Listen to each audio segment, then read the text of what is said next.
la puissance de l'Esprit Saint. Audience numéro 52. L'opposition entre la chair et l'esprit et la justification par la foi. La chair a des désirs contraires à l'esprit et l'esprit des désirs contraires à la chair. Galates 5, 17. Dans cette opposition se trouve l'expression de la foi dans le réalisme anthropologique et éthique de la rédemption accomplie par le Christ.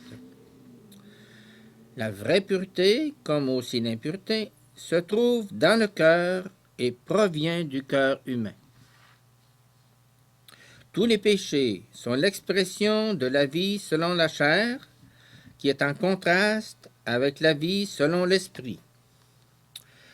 Ce qui, conformément à notre convention linguistique, du reste partiellement justifiée, est considéré comme péché de la chair, est, dans la liste paulinienne, une des nombreuses manifestations ou espèces de ce qu'il appelle œuvre de la chair, et dans ce sens, un des signes, c'est-à-dire une des actualisations de la vie selon la chair, et non selon l'esprit.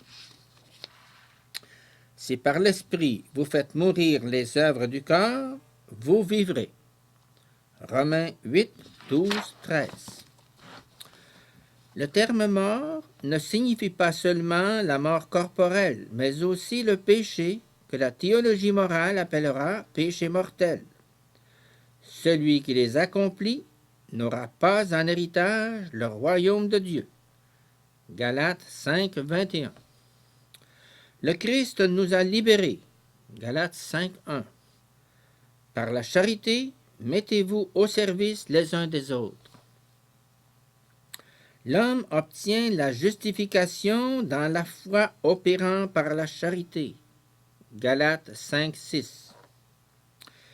Il nous faut réaliser la pureté évangélique, c'est-à-dire la pureté du cœur, d'après la mesure de cette liberté par laquelle le Christ nous a libérés.